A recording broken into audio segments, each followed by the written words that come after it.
Episode 7 Khurana mention kitchen. रूहानी आज इतना ज्यादा खुश थी कि वो खुशी के मारे पूरे किचन में गोल गोल आंखें बंद कर घूमने लगी। तभी अचानक से उसके पैर स्टूल से जा टकराए और वो अपना बैलेंस खो गिरने ही वाली होती है कि तब तक निहाल उसके कमर में हाथ डाल उसे अपने बाहों में थाम लेता है। रूहानी जैसे ही अपनी आंखें खोलती है, खुद को निहाल के बाहों में देख बस उसे देखते ही हट जाती है। मिस रूहानी, आप ठीक तो है ना? निहाल के इस सवाल को सुनते ही रूहानी वापस से होश में आ जाती है और तुरंत अपने आप को संभालते हुए निहाल के बाहों से दूर खड़ा हो बोलती है, हाँ मैं ठीक हूँ, मुझे क्या होगा? अगर आप ठीक है तो ये पागलों जैसे अकेले क्यों गोल गोल घूमे जा रही थी? आपको पता है अगर मैं एक भी मिनट लेट करता तो अभी आप इस तरह अपनी पैरों पर खड़ी नहीं होती बल्कि नीचे बैठी रो रही होती।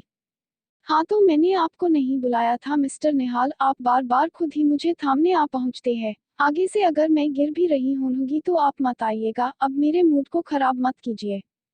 रूहानी रूडली ये बोल किचन से निकल बाहर जाने लगती है, लेकिन अब निहाल को रूहानी की ये बेरुखी बिल्कुल बर्दाश्त नहीं हो रहा था, इसीलिए वो इस बार खुद को कंट्रोल नहीं कर सका और रूहानी के कलाई को कसकर पकड़ते हुए उसे अपने साथ खींचते हुए कमरे में लेकर जाने लगा। मिस्टर निहाल प्लीज मेरा हाथ छोड़िए, मुझे आपके साथ कहीं भी नहीं जाना है, छोड़िए मुझे, रूहानी बोले जा रही थी और निहाल बिना कुछ कहे बस रूहानी को अपने साथ लिए कमरे के तरफ चले जा रहा था। बेडरूम। निहाल जैसे ही कमरे में पहुंचा रूहानी का हाथ छोड़ दरवाजे को लगाने लगा। मिस्टर खुराना, ये आप दरवाजा क्यों लगा रहे हैं? देखिए मुझे इस तरह का मजाक बिल्कुल भी पसंद नहीं है, प्लीज हटिए सामने से, मुझे बाहर जाना है। रूहानी के गले से मानो शब्द अब निकल ही नहीं पा रहे थे। वो निहाल को अपनी तरफ कदम बढ़ाते देख घबराकर अपने कदम धीरे धीरे पीछे करने लग जाती है। पर संजोगवश रूहानी कुछ ही कदम पीछे खींचती है कि तभी दीवार आ जाता है और वो एकदम दीवार से जा टकराती है। मिस्टर खुराना, आप ये क्या करने की कोशिश कर रहे हैं? देखिए मैं लास्ट बार आपको वार्निंग दे रही हूँ, मुझे जाने दीजिए। रूहानी किसी तरह अपने आप को मजबूत दिखाने की कोशिश कर रही थी, लेकिन निहाल उसके एक भी सवालों का कोई जवाब नहीं दे रहा था, बस उसके करीब बढ़े चले जा रहा था। कुछ ही पलों में वो रूहानी के होठों के बेहद करीब चला गया, और जैसे ही रूहानी निहाल को अपने इतने करीब महसूस करती है वो खुद को भूलने लगती है और निहाल के स्पर्श को महसूस करने की कोशिश करते हुए अपनी दोनों आंखें बंद कर लेती है। जब निहाल रूहानी के दिल की धड़कनों की आवाज सुन रहा था और उसके चेहरे को शर्म से लाल होते हुए देखा तो उसके चेहरे पर एक क्यूट सा स्माइल आ जाता है और वो रूहानी के कान के पास जाकर धीरे से कहता है, मिस रूहानी, अगर आपको मेरे किसी भी बातों से कुछ करने से कोई फर्क नहीं पड़ता है तो फिर अभी आपके दिल की धड़कन इतनी तेज क्यों बढ़ी हुई है, आपके चेहरे पर ये लाली क्यों है? इसका क्या मतलब समझूं मैं? इतना कह निहाल एकदम से रूहानी के पास से हट दूर खड़ा हो जाता है और अपने दोनों हाथों को पैंट्स के जेब में डाल मुस्कुराते हुए रूहानी को देखे जा रहा था। निहाल के नजरों का सामना करने की हिम्मत इस वक्त रूहानी में बिल्कुल भी नहीं थी। वो समझ नहीं पा रही थी कि उसके ऊपर निहाल का उतना असर क्यों पड़ने लगा था। वो बिना कुछ बोले तेजी से दौड़ते हुए कमरे का दरवाजा खोल भागते हुए बाहर चली गई। मिस रूहानी, आप भले कुछ भी बोल ले, पर मैं आपके मन की बात को अब कुछ कुछ तो समझने लगा हूँ। बहुत जल्द मैं आपके दिल में क्या है वो भी जान लूंगा। वेट एंड वॉच मिस रूहानी खुराना। नीचे हॉल। रूहानी भागते हुए किचन में तरफ बढ़े चली जा रही थी, तभी वो गलती से बुआ माँ से जा टकराए। रूहानी इतनी जोर से वसुंधरा जी से टकराई कि उनके बाह में बहुत दर्द होने लगा और वो दर्द के मारे बोल पड़ी, आहे रूहानी बहू, तुम्हें दिखाई नहीं देता है कि? बुआ माँ प्लीज प्लीज मुझे माफ कर दीजिए, वो पता नहीं मेरा ध्यान कहाँ था, मैंने जानबूझकर कुछ नहीं किया। रूहानी, तुमने जानबूझकर किया या फिर नहीं, पर मुझे चोट तो लग गया है ना, अब कुछ तो करो। मैं क्या करूँ? अच्छा अच्छा बुआ माँ, आप मेरे साथ पहले यहाँ पर आइए। रूहानी वसुंधरा जी को अपने साथ सोफे के तरफ लेकर चल पड़ी। रूहानी झट से वसुंधरा जी को सोफे पर ले जाकर बिठा देती है और उनके बाह को हल्के हल्के हाथों मसाज करने लग जाती है। कुछ ही वक्त में वसुंधरा जी को कुछ आराम महसूस होता है तो वो अपनी आंखें बंद किए हुए ही पूछती है, अच्छा रूहानी बहू, तुम मुझे ये बताओ कि तुम इतनी तेजी में जा कहाँ रही थी? वैसे तो तुम हमेशा आराम से ही चलती हो, फिर घर में दौड़ किसके साथ लगाई हुई थी?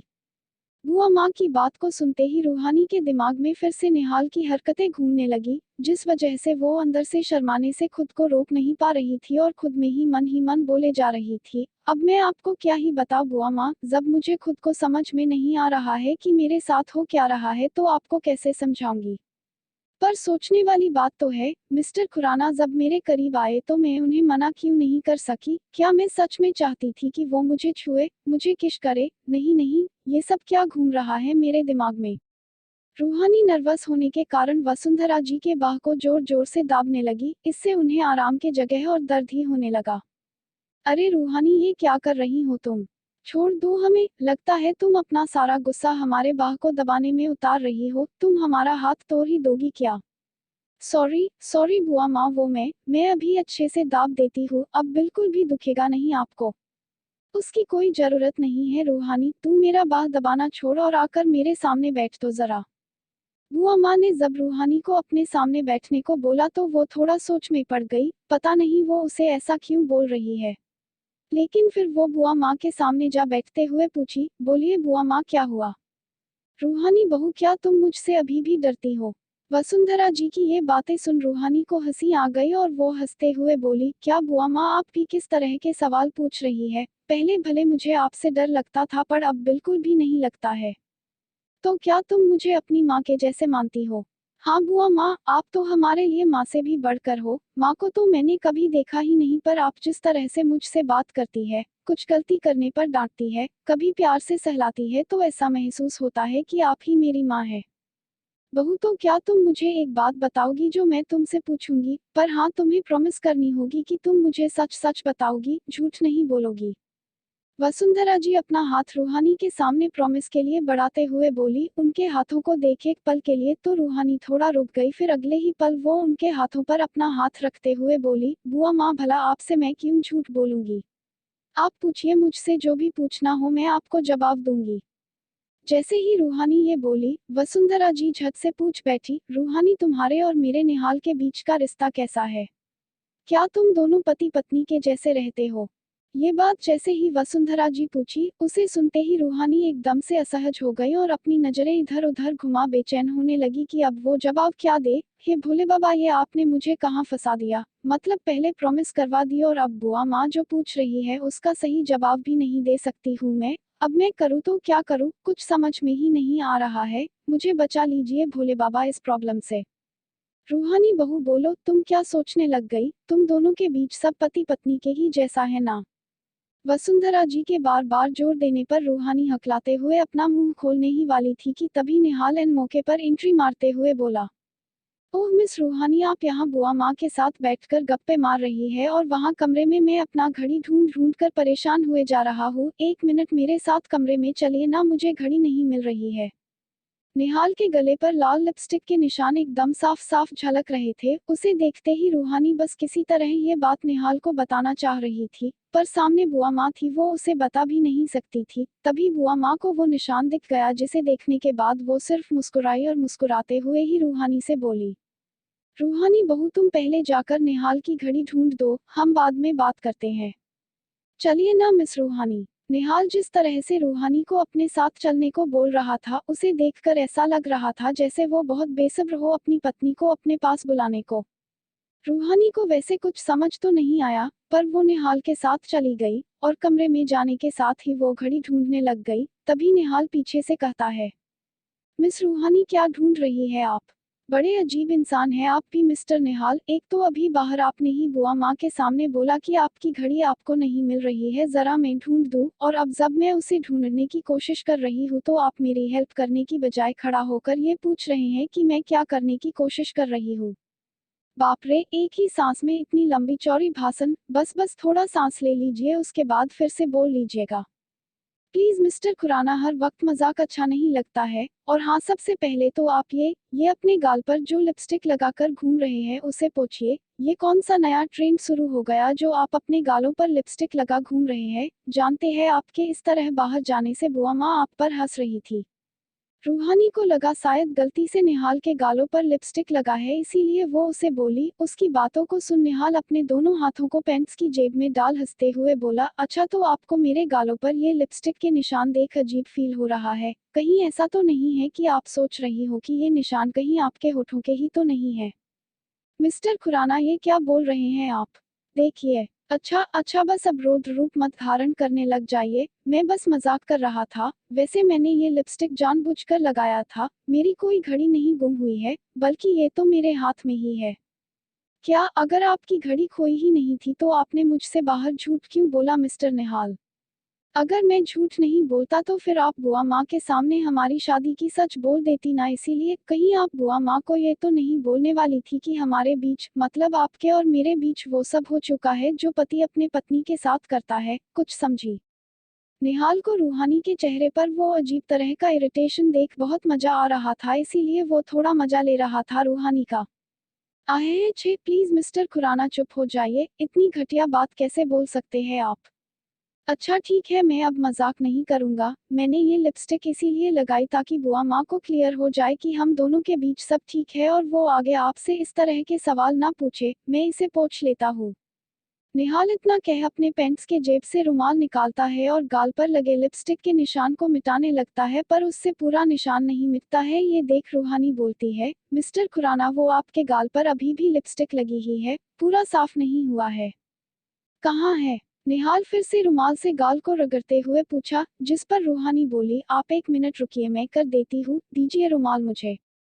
रूहानी के कहने पर निहाल उसके हाथों में रुमाल दे देता है और रूहानी बड़े ही आराम से निहाल के चेहरे को अपने एक हाथों से पकड़ दूसरे से गाल पर लगे निशान को मिटाने लग जाती है। रूहानी के चेहरे को अपने नजरों के इतने करीब देख निहाल के दिल में एक अनजाना सा हलचल हो उठता है और वो बस रूहानी के चेहरे को देखे जा रहा होता है और उनके बैकग्राउंड में एक रोमांटिक सा सॉन्ग बजने लगा। निहाल इस कदर रूहानी के चेहरे में खो जाता है कि रूहानी के कहने पर भी वो जस का तस खड़ा रहता है। तब रूहानी निहाल के सीने पर हाथ रखते हुए कहती है, मिस्टर खुराना कहाँ चले गए आप? हो गया क्या? हाँ थैंक यू, अच्छा मैं जाता हूँ, मुझे एक कॉल करनी है। निहाल अपने नजरों को रूहानी से चुराते हुए तेजी में कमरे से बाहर चला गया। उसके इस हरकत को देख रूहानी खुद में बोली, बड़े अजीब आदमी है ये मिस्टर खुराना, एक पल में गुस्से में होते हैं तो एक पल में एकदम मासूम, पता नहीं क्या चल रहा है इनके दिमाग में। मुझे क्या, मैं तो बुआ माँ के सवालों से बच गई, वही काफी है मेरे लिए। खुराना मेंशन, रात का समय। सभी लोग खाना खाने डाइनिंग टेबल पर एक जगह इकट्ठे हुए, तभी वसुंधरा जी को कहीं निहाल नजर नहीं आया, इसीलिए वो रूहानी जो कि किचन से खाना लाकर डाइनिंग टेबल पर रख रही थी, उससे पूछी, रूहानी बहू निहाल कहीं पर नजर नहीं आ रहा है, उसे खाना नहीं खाना है आज क्या? बुआ माँ वो दरअसल मिस्टर निहाल अपने कमरे में ही है, उन्हें कुछ ऑफिस का काम था तो उसी को कंप्लीट करने में लगे हुए थे। हाँ रूहानी, पर खाना तो समय पर खा लेना चाहिए ना, ये लड़का भी ना हर वक्त बस काम में ही लगा रहता है। अच्छा तुम जाकर उसे बोलो कि बुआ माँ नीचे बुला रही है।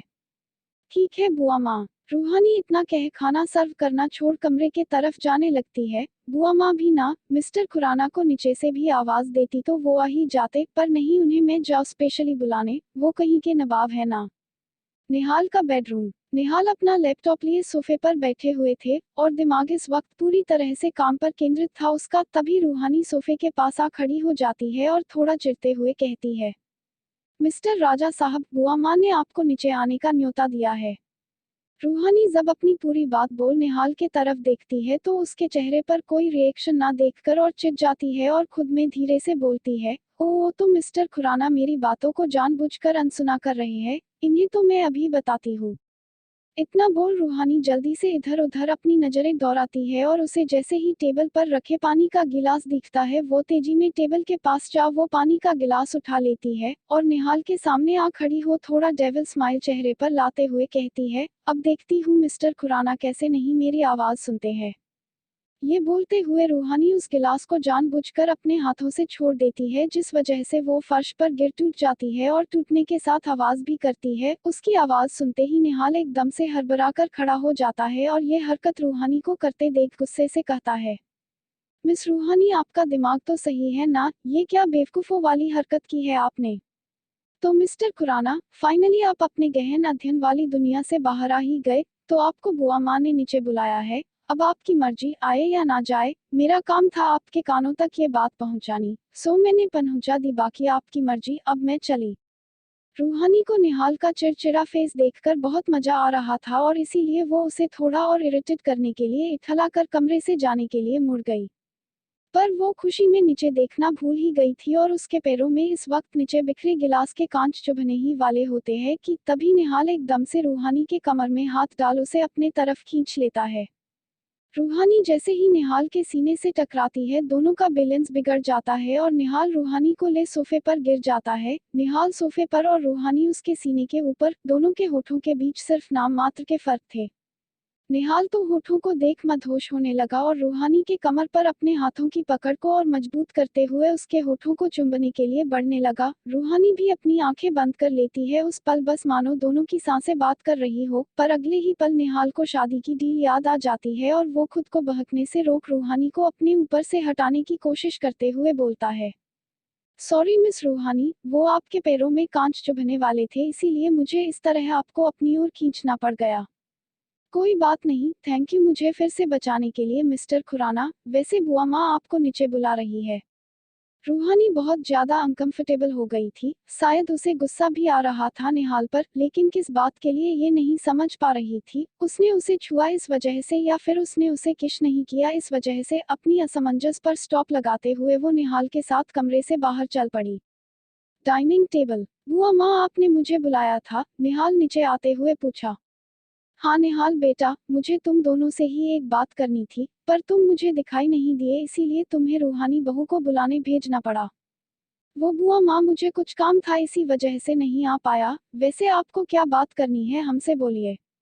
निहाल इतना बोल आराम से खाने की प्लेट से रोटी का एक निवाला उठा खाने के लिए मुंह के तरफ बढ़ाया। निहाल रोटी का एक निवाला मुंह के तरफ बढ़ाता ही है कि तभी वसुंधरा जी बोल पड़ती है, निहाल बेटा मैं ये चाहती हूँ कि तुम और रूहानी बहू अपने हनीमून के लिए घूम कर आओ। जैसे ही ये बात वसुंधरा जी बोलती है, निहाल के हाथ एकदम से रुक जाता है और वो हैरान हो उन्हें देखने लगता है। रूहानी तो हैरानी के साथ साथ शर्म से भी लाल हुए जा रही थी, उसे समझ नहीं आ रहा था कि सबके सामने इस तरह के बात पर वो कैसे रिएक्ट करे। तभी वो आहिस्ते कदम पीछे हटा किचन के तरफ बढ़ने लगी, लेकिन रुक्मणी जी उससे बोल पड़ी, रुको रूहानी बहू, तुम कहाँ चल दी? जीजी तुम्हारे बारे में भी बात कर रही है। नहीं तो माँ, मैं कहाँ कहीं जा रही हूँ, मैं तो यहीं पर खड़ी हूँ। बुआ माँ ये आप क्या बोल रही है? आप चाहती है कि हम दोनों आप सभी को छोड़कर घूमने चले जाए, जबकि आप सभी कितने दिनों के बाद यहाँ पर आई है। हमारा मन आप सबके साथ रहने का है, तो ये आइडिया कैंसिल कीजिए। निहाल बात को उसी वक्त रफा दफा करने की कोशिश करने लगा, लेकिन तभी वसुंधरा जी गंभीर आवाज में बोल पड़ी, तुम चुप ही करो निहाल, ये सब बातें मुझे तुम्हें बतानी पड़ रही है। ये सब तो तुम्हें खुद सोचना चाहिए था ना। मुझे पता है तुम दोनों शादी के बाद कहीं भी बाहर नहीं गए होगे घूमने, तुम्हारे चक्कर में रूहानी बहू भी इसी घर में दिन भर रह जाती है। अरे कुछ दिनों के लिए उसे भी बाहर लेकर जाओ, घुमाओ फिराओ, और फिर हम कहीं भागे थोड़े ना जा रहे हैं। अभी हम यहीं पर रहने वाले हैं। पर बुआ माँ, मिस रूहानी भी आप सभी के साथ ही रहना चाहती है, मैं सच बता रहा हूँ। क्यों मिस रूहानी, क्या आप इस ट्रिप पर जाना चाहती है? आप ही बताइए बुआ माँ को।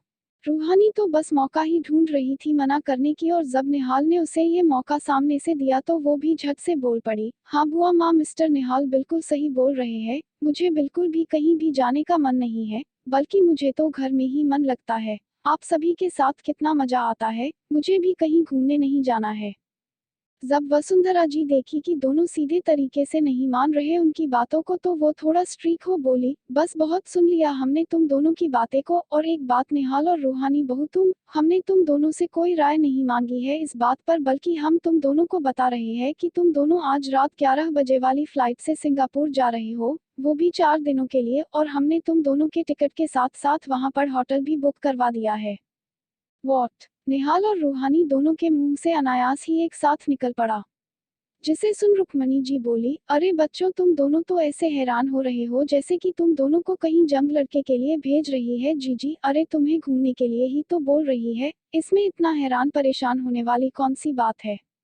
निहाल बेटा, कहीं तुम दोनों के बीच। रुक्मणी जी के दिमाग में शक को उठते दोनों नोटिस कर झट से बोल पड़ते हैं, अरे माँ, आप बेकार में कुछ उल्टा सीधा सोच रही है, ऐसा कुछ भी नहीं है। वो तो हमें बस आपके साथ रहने का मन था, इसीलिए बोल रहे थे। अब अगर बुआ माँ चाहती है कि हम जाए घूमने तो फिर ठीक है, हम चले जाएंगे। निहाल जब जाने की बात करता है तो ये सुन रूहानी अंदर से चिढ़ जाती है और वहां से बैग पैक करने का बहाना बना तेजी में कमरे के तरफ बढ़ जाती है। निहाल का बेडरूम। रूहानी खुद में गुस्से में बड़बड़ाए भी जा रही थी और एक ट्रॉली में खुद के कपड़े भी डाले जा रही थी। जब निहाल दरवाजे पर पहुंचता है तो रूहानी को गुस्से में देख बिना उसे छेड़े चुपचाप अपने कपड़े एक छोटे से बैग में पैक करने लगता है। तभी रूहानी की नज़र उस पर जा पड़ती है। आइए मिस्टर खुराना, अरे आज तो आप बहुत ज्यादा खुश होंगे ना।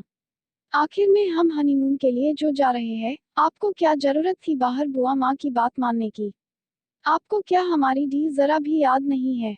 रूहानी बोले जा रही थी, निहाल को कुछ कहने का मौका ही नहीं दे रही थी। तभी निहाल एकदम से रिएक्ट करते हुए रूहानी के कमर में हाथ डाल उसे अपनी तरफ खींच लेता है और उसके होठों पर अपना हाथ रख धीरे से कहता है, कहीं आपको इस बात का तो डर नहीं है कि आप मेरे साथ हनीमून पर गई तो कहीं आपको मुझसे सच में प्यार ना हो जाए। ये सुनते ही रूहानी के दिल की धड़कन तेजी से धड़कने लगती है और वो बड़ी बड़ी आंख करते हुए निहाल के आंखों में देखने लगती है। या फिर मिस रूहानी, कहीं आपको इस बात से डर तो नहीं लग रहा है कि अगर आप मेरे साथ हनीमून पर गई और हम दोनों के बीच में वो सब हो जाएगा जो हनीमून पर होता है और आप मुझे रोक नहीं पाई तो कहीं आपको मुझसे प्यार तो नहीं हो गया। निहाल के सवाल को सुन रूहानी का दिल और तेजी से धड़कने लगा। वो कुछ बोल नहीं पा रही थी, बस बड़ी बड़ी आंखों से निहाल के हैंडसम चेहरे को घूरे जा रही थी। क्या हुआ मिस रूहानी, आप तो अभी से ही मेरे बाहों में आने के लिए तैयार हो गई। क्या कुछ करने का इरादा है आपका। एक झटके में निहाल को खुद से दूर धकेल रूहानी जैसे तैसे खुद को संभालते हुए खड़ी हो जाती है और लड़खड़ाए हुए जुबान से कहती है, ये क्या बकवास कर रहे हैं आप मिस्टर निहाल। आपको क्या लगता है कि रूहानी खुराना का दिल इतना सस्ता है जो ऐसे ही किसी पर आ जाएगा। खुद को कुछ ज्यादा ही इम्पोर्टेंस नहीं दे रहे हैं आप। क्या कहा आपने। रूहानी खुराना, अरे हमने तो कभी सोचा भी नहीं था कि आप खुद ही हमारी बीवी बनना स्वीकार कर लेंगी, पर अगर आप मेरे साथ रहना चाहती है तो उस डील का क्या करूं मैं। निहाल की एक एक बातों को सुन रूहानी चिढ़ने पर मजबूर हुए जा रही थी। फाइनली उसका गुस्सा कंट्रोल से बाहर जा पहुंचा और वो साड़ी का पल्लू पकड़ उसे अपनी कमर में खोसते हुए निहाल के बेहद करीब जा पहुंची और उसके हाथ को पकड़ अपने कमर पर रखते हुए खुद का दोनों हाथ उसके गर्दन में डालते हुए कॉन्फिडेंस के साथ बोली, हमम आपको क्या लगता है कि मैं मरे जा रही हूँ आपके साथ रहने को। मैं आपसे प्यार करने लगी हूँ तो फिर तय रहा, मैं इस हनीमून पर जरूर जाऊंगी और आपको दिखा दूंगी कि मुझे कोई फर्क नहीं पड़ता है आपके आसपास भी होने से। उसके बाद अगर आपने मुझे ये सब बोल चिढ़ाया तो मैं आपको नहीं छोड़ूंगी। ओके, मुझे आपकी ये शर्त मंजूर है मिस रूहानी, पर अगर आप वहाँ पर शर्त हार जाएंगी तो फिर आपको वो करना होगा जो मैं आपसे करने को बोलूंगा। बोलिए, क्या आपको मेरी बात मंजूर है। निहाल एक हल्के मुस्कुराहट भरे चेहरे के साथ बोला, जिस पर रूहानी भी अपने चेहरे पर बिखरे बालों को फूंक मारते हुए कहती है, मुझे मंजूर है, वो तो वक्त बताएगा कि कौन किसकी बात मानेगा। इतना बोल वो वापस से अपने बैग को पैक करने में जुड़ गई। नीचे हॉल, रूहानी और निहाल अपने कमरे से बैग ले निकल हॉल में आ पहुंचे। तो बच्चों, तुम दोनों की पूरी तैयारी हो गई है ना, सारा सामान ले लिया है ना। हाँ बुआ माँ, हमने सब ले लिया है। और हाँ, आप सभी अपना ख्याल रखिएगा। वैसे तो हमारा जाने का मन बिल्कुल भी नहीं था, पर सिर्फ आपके लिए बुआ माँ हम जा रहे भी, इसीलिए आपको भी हमारी बात माननी पड़ेगी और अपना पूरा ध्यान रखना होगा। आपको पता है ना कि आपको समय से दवाई लेना कितना जरूरी होता है। हाँ हाँ निहाल बेटा, यहाँ की चिंता तुम मत करो, मैं अपना ध्यान रख लूंगी। बस तुम दोनों कुछ वक्त समय में साथ बिता कर आओ। और हाँ रूहानी बहू, अब जब तुम दोनों वापस घर आओगे तो हमें जल्द ही दादी बनने की खुशखबरी सुननी है, समझी ना। रुक्मणी जी मुस्कुराते हुए बोली, जिसे सुन रूहानी तो शर्म की वजह से नजरें ही झुका लेती है और निहाल बस अपने आप को नॉर्मल दिखाते हुए रूहानी के तरफ देखने लगता है। तभी निहाल की छोटी बहन झट से थोड़ा मजाकिया अंदाज में बोल पड़ती है, अरे रूहानी भाभी, आपने वो सारे कपड़े ले लिए हैं ना जो हनीमून पर पहने जाते हैं। अब तो रूहानी को कुछ कहते ही नहीं बन रहा था, सबके सामने इस तरह की बातें, अब वो उसका क्या ही जवाब दे। बस करो अब सभी बच्चों, तुम दोनों फिर निकलो एयरपोर्ट के लिए, क्योंकि तुम्हारी फ्लाइट का भी समय होने वाला है। जी बुआ माँ, अच्छा आता हूँ, प्रणाम। निहाल और रूहानी सभी बड़ों को प्रणाम कर घर से निकल जाते हैं। लगभग 2 से 3 घंटे फ्लाइट के बाद वो फाइनली सिंगापुर पहुंच जाते हैं। आरजे होटल, दोनों होटल के बाहर पहुंच जाते हैं। तभी रूहानी बोलती है, क्या बुआ माँ ने हमारे लिए इसी होटल में रहने का इंतजाम किया है। हाँ, एड्रेस में तो यही लिखा है, चलिए अंदर जाकर देखते हैं। निहाल ये कहते हुए अंदर चला जाता है। दोनों रिसेप्शन पर जा खड़े हो जाते हैं। तभी निहाल रिसेप्शनिस्ट से बोलता है, मिस खुराना नाम, ये यहाँ कमरा बुक होगा। ओ या सर एंड मैम, आप दोनों के लिए कमरा नंबर 305 रेडी कर दिया गया है। ये बात जैसे ही रूहानी सुनती है वो अनायास ही बोल पड़ती है, क्या सिर्फ एक ही कमरा? रूहानी ये बात इतने हैरानी भरे भाव के साथ बोली जिससे वो रिसेप्शनिस्ट उसके तरफ थोड़ा अजीब तरह से देखने लग गई, जिसे निहाल नोटिस कर लिया और वो झट से बात को संभालते हुए बोला, अरे मिस रूहानी, आप भी ना हर वक्त बस मजाक ही करती रहती है, अब चलिए कमरे में। निहाल तेजी से रूहानी का हाथ पकड़ उसे कमरे के तरफ लेकर चल पड़ा। कमरा नंबर 305। कमरे के अंदर आने के साथ ही निहाल थोड़ा गंभीर हो रूहानी से बोला, ये आप बाहर क्या बोल रही थी मिस रूहानी? हाँ तो मैं क्या गलत बोल रही थी? अरे उसने हम दोनों को सिर्फ एक ही कमरा दिया है। मिस रूहानी, सच में आप इतनी बड़ी हो चुकी है मगर उसके बाद भी आपका दिमाग अभी भी बच्चों से भी कम है। अब बुआ माँ ने हमें यहाँ हनीमून मनाने के लिए भेजा है तो वो हमारे लिए एक हम कमरा बुक करेगी ना?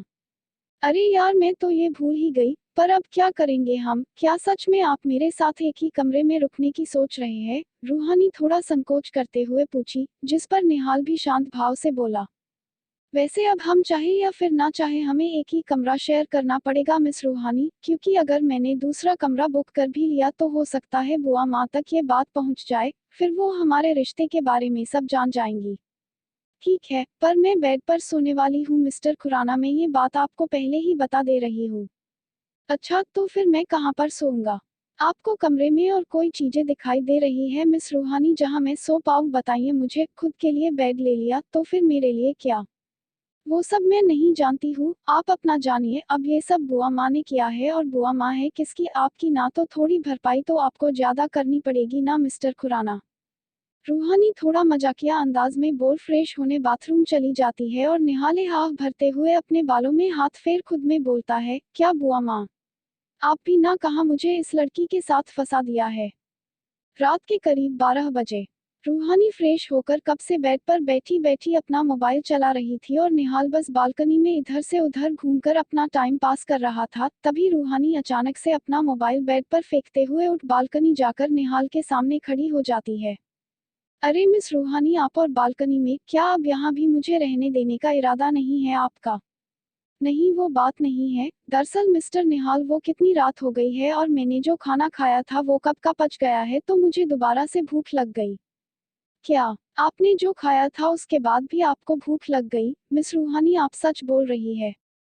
आपके कहने का मतलब क्या है मिस्टर निहाल? आप कहीं ये तो नहीं कहना चाहते हैं कि मैं बहुत ज्यादा खाती हूँ? देखिए अगर आपको मुझसे लड़ना है तो दूसरी बातों पर लड़िए, मेरे खाने के बारे में आपको कुछ भी कहने की कोई जरूरत नहीं है, समझे? अच्छा अच्छा मिस, अब आप मत शुरू हो जाइए, चलिए मैं आपके साथ बाहर चलता हूँ, आपको जो खाना हो आप खा लीजिएगा। निहाल के कहने पर रूहानी उसके साथ कमरे से निकल होटल के बेसमेंट में आ जाती है, जहां पर एक साथ कई टेबल लगे हुए होते हैं खाने के लिए। निहाल और रूहानी भी कोई एक टेबल पर जाकर बैठ जाते हैं, तभी वहां वेटर आओ उनसे खाने का मेन्यू पूछने लगता है। प्लीज सर, मेम बताइए आपको क्या चाहिए? हमें 2 प्लेट ऑमलेट और 1 प्लेट बिरयानी चाहिए। तभी एक बेहद ही मीठी आवाज में कोई लड़की बोलती है, बिल्कुल भी नहीं, निहाल कभी ऑमलेट नहीं खाता है। ये सुनते ही रूहानी एकदम से चुप हो अपने पीछे देखने लगती है और निहाल भी उनके सामने एक हॉट फिगर वाली वेस्टर्न ड्रेस पहने लगभग 22 से 23 साल की ब्यूटीफुल गर्ल खड़ी दिखती है उन्हें। जैसे ही रूहानी उसे देखती है वो हैरान नजरों के साथ कुर्सी पर से खड़ी हो उससे सवाल करने ही वाली होती है कि तभी निहाल एकदम से मुस्कुराते हुए उसके गले से जा लगता है। हाय सोफिया, इस तरह अचानक से कैसे? निहाल सोफिया के गले से लगे उससे पूछता है, जिसे देख रूहानी पूरी तरह दंग रह जाती है। जैसे ही रूहानी ये देखती है कि निहाल एकदम से जाकर उस अनजान लड़की के गले से लिपट जाता है वो हैरान रह जाती है और मन ही मन शायद गुस्सा भी हो रही होती है। व्हाट्स अ सरप्राइज सोफिया, तुम इस तरह से यहाँ पर मुझे मिलोगी मैंने सोचा नहीं था। सोचा तो मैंने भी नहीं था कि मेरा इतना अच्छा बेस्ट फ्रेंड कॉलेज खत्म होने के बाद मुझे आज जाकर मिलगा। तुमने तो मुझे पूरी तरह से भुला ही दिया था, मुझे तो लगा शायद तुम मुझे पहचानोगे भी नहीं, बट आई गलत कि तुम मुझे अब भी पहचानते हो। ओह कम ऑन सोफिया, अब तुम इस तरह से बोलना बंद करो, तुम्हें तो पता ही है कि कॉलेज खत्म होने के बाद से ही मुझे सारी जिम्मेदारी उठानी पड़ गई थी, ऑफिस के साथ साथ घर की भी, तो इसी में उलझ गया था। अच्छा मिस्टर निहाल खुराना, अब तुम सारी बातें यहीं पर खरे खरे करोगे या फिर मुझे कॉफी भी पिलाओगे? सोफिया की बातों को सुन निहाल मुस्कुराते हुए बोला, अब देखो ना, इतने दिनों के बाद मिली हो, इस वजह से तुम्हें कॉफी पूछना ही भूल गया। अच्छा चलो हम कॉफी पीते हैं। निहाल इतना बोल सोफिया के साथ रूहानी की तरफ बढ़ने लगा, पर उसका ध्यान जरा भी रूहानी पर नहीं था, बल्कि हंस हंस कर सोफिया से बातें करने में लगा हुआ था। ये देख रूहानी के अंदर मानो गुस्सा का ज्वालामुखी फुट रहा था। आखिर में ये लड़की है कौन, जिसके मिलते ही ये खड़ूस मिस्टर निहाल इतना मुस्कुराने लगे।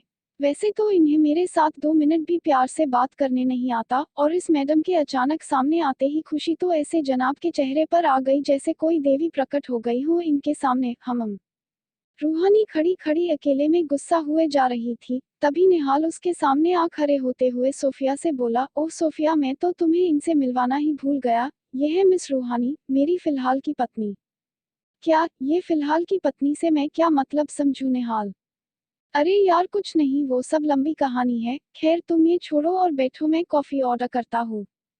जैसे ही निहाल रूहानी को सोफिया से फिलहाल की पत्नी बोल परिचय करवाया, रूहानी के पूरे शरीर में गुस्से का लहर दौड़ पड़ा। उसका मन बस कर रहा था कि वो जाकर निहाल का गला दबा दे या फिर उस सोफिया का, लेकिन इस वक्त वो अपना गुस्सा नहीं दिखा सकती थी, इसीलिए चुपचाप एक कुर्सी पर बैठते हुए बोली, वैसे मिस्टर निहाल, आपने इन्हें तो मेरा परिचय दे दिया कि मैं आपकी फिलहाल की पत्नी हूँ, पर आपने मुझे इनका परिचय नहीं दिया। वैसे ये है कौन, जिन्हें देखते ही आपके चेहरे की रंगत ही पूरी तरह से बदल गई।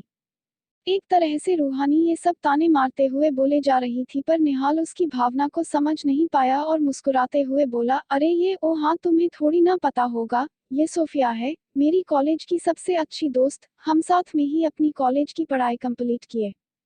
और हाँ निहाल, ये भी तो बताओ अपनी पत्नी को कि कॉलेज में सभी को क्या लगता था हम दोनों को देखकर। ओह वो सब तो बस ऐसे ही। नहीं नहीं मिस सोफिया जी, जरा मुझे भी तो बताइए कि आप दोनों की जोड़ी को लोग क्या समझते थे, मुझे जानना है। रूहानी के इंसिस्ट करने पर सोफिया मजाकिया अंदाज में हंसते हुए बोली, पूरे कॉलेज के स्टूडेंट हम दोनों को गर्लफ्रेंड और बॉयफ्रेंड समझती थी, क्यों निहाल? और तुम्हें पता है रूहानी, एक दिन तो एक लड़के ने निहाल को पीटने तक का इंतजाम कर लिया था, क्योंकि उसे लगता था कि निहाल मेरा बॉयफ्रेंड है और वो मुझसे प्यार करता था। उस दिन अगर मैं सही टाइम पर नहीं पहुंचती ना, तो फिर निहाल की धुलाई अच्छी तरह हो गई होती, क्यों निहाल? क्या सोफिया, तुम भी मिलने के साथ ही मेरी टांग खींचने लग गई? तुम्हें बहुत मजा आता है ना मुझे चिढ़ाकर। अच्छा बाबा, अब नहीं मजाक करूंगी, चलो कॉफी आ गई, अब कॉफी पी लेते हैं इससे पहले कि ये ठंडी हो जाए। निहाल और सोफिया तो कॉफी पी पी काफी पुरानी और मजेदार बातें करने में लगे हुए थे, पर वही उनके बीच बैठी रूहानी को ना जाने ये सब देखकर बहुत ज्यादा तकलीफ हो रही थी। वो खुद नहीं समझ रही थी कि उसे निहाल का किसी दूसरी लड़की के साथ खुश देख इतना बुरा क्यों लगा रहा है, पर ये सच था, वो नहीं बर्दाश्त कर पा रही थी ये सब, इसीलिए उदास चेहरे के साथ कुर्सी पर से उठ खड़ी हो बोली, मिस्टर निहाल, आपको आपकी बेस्ट फ्रेंड काफी वक्त के बाद मिली है, तो आप इनके साथ एंजॉय कीजिए। वैसे भी मेरा पेट भर चुका है और मुझे काफी नींद भी आ रही है, तो मैं कमरे में जा रही हूँ सोने के लिए। पर रूहानी यार, तुमने तो अभी तक कुछ खाया भी नहीं है, सारा खान तो ऐसे ही रखा हुआ है। हाँ मिस सोफिया, पर पता नहीं, मुझे अब बिल्कुल भी भूख नहीं है, आप दोनों बातें कीजिए। रूहानी इतना बोल तेजी से कमरे के तरफ चली जाती है। उसे इस तरह से जाते देख निहाल मन ही मन सोचता है, बड़ी अजीब है मिस रूहानी, अभी तो इन्हें इतनी जोरों की भूख लगी थी और अब बिना खाए ही सोने चली गई। होटल। जब निहाल नोटिस करता है कि रूहानी कुछ ठीक नहीं लग रही थी, तो वो सोफिया से कहता है, सॉरी सोफिया, पर इस वक्त मुझे जाना होगा, शायद मिस रूहानी की तबीयत कुछ ठीक नहीं लग रही थी, पर पक्का मैं कल तुम्हारे साथ कॉफी कंटिन्यू करूंगा। ओह क्यों नहीं निहाल, हम कॉफी बाद में भी पी सकते हैं, इस वक्त तुम्हें अपनी पत्नी के पास जाना चाहिए, मुझे भी उसकी तबीयत कुछ सही नहीं लगी, तभी तो वो बिना कुछ खाए ही इस तरह चली गई, तुम्हें सॉरी बोलने की कोई जरूरत नहीं है, you go now. Thanks Sophia. Nihal इतना बोल तेजी में कुर्सी पर से उठ खड़ा हो जाता है और अपने कमरे के तरफ बढ़ जाता है। कमरा नंबर 305। जब निहाल अपने कमरे के अंदर पहुंचता है, तो वो रूहानी को बेड पर अपने पूरे बाल बिखेरे हुए बैठा देख एक पल को घबरा जाता है। ओह गॉड, ये क्या हो गया है मिस रूहानी को, ये इस तरह से अपने बालों को बिखरा कर क्यों बैठी हुई है? इतना सोच जल्दी से बेड के पास जाते हुए पूछा, मिस रूहानी आर यू ओके, आपकी तबीयत तो ठीक है ना?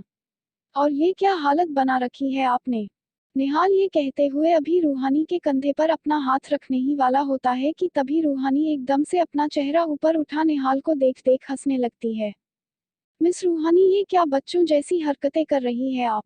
और इतनी रात को ये सब क्या है? निहाल कुछ भी समझ नहीं पा रहा था कि तभी रूहानी किसी तरह अपने पैरों पर खड़े हो लड़खड़ाते कदमों से निहाल के पास जा पहुंची और बेड पर ही खड़ा अपने दोनों हाथों से पकड़े शराब की बोतल को निहाल के सामने करते हुए बोली, मिस्टर निहाल, ये जूस तो सच में बहुत ही ज्यादा अच्छी है। इससे मेरा पूरा सर दर्द खत्म हो गया। ये लीजिए, आप भी पी लीजिए, आपका भी पूरा मूड बढ़िया हो जाएगा और ये गुस्सा खत्म हो जाएगा। ये बोलते बोलते रूहानी हिचकी लेने लगी और जब निहाल उसके हाथों में शराब की बोतल देखता है तो पूरी तरह हैरान रह जाता है। तो इस वजह से मिस रूहानी इस तरह अजीबो-गरीब हरकतें करे जा रही है, पर इनके पास ये शराब आई कहाँ से? अब मैं इन्हें कैसे संभालूं? ये भी ना। निहाल इतना खुद में बोल रूहानी के हाथों से वो शराब की बोतल ले उसे बेड के अंदर लुढ़का देता है और खुद रूहानी के कमर में हाथ डाल उसे आराम से बेड पर से उतार बाथरूम ले तरफ जाने लगता है। छोड़िए मेरा हाथ मिस्टर निहाल, मुझे आपके साथ कहीं भी नहीं जाना है। आपकी सोफिया नहीं, बल्कि आपकी गर्लफ्रेंड आपका बाहर वेट कर रही होगी। जाइए, उनके साथ आपको कॉफी भी पीनी होगी ना। मैं तो अकेले ही बहुत खुश हूँ, मुझे आपकी कोई जरूरत नहीं है। मिस रूहानी, आप क्या सब बोले जा रही है? मुझे कुछ समझ नहीं आ रहा है। इस वक्त आप नशे में हैं तो चुपचाप मेरे साथ चलिए, मैं जहाँ ले जा रहा हूँ, वरना मुझे उठाकर ले जाना भी आता है। क्या बोला आपने? आप मेरे साथ जबरदस्ती करेंगे? मैं अभी सबको चिल्लाकर बुलाती हूँ। अकेली लड़की देखकर आप क्या मुझे कमजोर समझ रहे हैं? Guard, waiter. रूहानी अपने में ही जोर जोर से चिल्लाने लगी। जब निहाल देखा कि इस तरह तो सभी लोग उसके कमरे के बाहर इकट्ठा हो जाएंगे तो वो एकदम से टीवी के तरफ बढ़ गया और रिमोट उठा टीवी में सॉन्ग चला उसका आवाज फुल कर दिया, जिससे रूहानी का आवाज कमरे से बाहर ना जा पाए, और बिना रूहानी की कोई भी बकवास सुने उसे अपने बाहों में उठा सीधे बाथरूम के अंदर चला गया। छोड़िए मुझे मिस्टर खुराना, छोड़िए, मुझे नहीं रहना है आपके साथ। आप मुझे अपनी फिलहाल की बीवी बोले हैं ना, तो क्यों आए हैं इस फिलहाल की पत्नी के पास? जाइए ना उसके पास, जिसको देखकर आपके खुशी का कोई ठिकाना नहीं रहा था। मुझे अकेला छोड़ दीजिए। बस मिस रूहानी, बहुत हुआ बकवास। आप अब एक शब्द भी नहीं बोलेंगी और चुपचाप यहाँ पर खड़ी रहेंगी। निहाल इतना कह रूहानी को शावर के नीचे खड़ा कर देता है और शावर ऑन कर देता है, लेकिन वो रूहानी को इस तरह भींगे नहीं देख सकता था, इसीलिए वो बाथरूम से बाहर जाने लगता है, पर तभी उसकी नज़र रूहानी के लड़खड़ाती हुई पैरों पर जा पड़ती है, जिसे देखते ही निहाल सब कुछ इग्नोर कर तेजी से रूहानी के कमर को थाम लेता है जिससे वो नीचे ना गिर जाए। अब निहाल और उसके बाहों में सिमटी रूहानी, दोनों की नजरें एक दूसरे में जैसे खोई हुई थी और दोनों पानी में भीग रहे थे। रूहानी के होठों को देख निहाल के अंदर एक अजीब सा एहसास जागने लगा था और वो खुद को भुला उसके होठों के करीब जाने लगा था, और रूहानी भी आहिस्ते आहिस्ते अपनी आंखें बंद कर निहाल के करीब आने का बेसब्री से इंतजार कर रही थी। दोस्तों, आज के एपिसोड में बस यहीं तक। आगे की कहानी हम अगले एपिसोड में सुनेंगे। फिलहाल के लिए आप सभी इसी तरह सुनते रहिए हमारी द्वारा लिखी स्टोरी अरेंज मैरिज।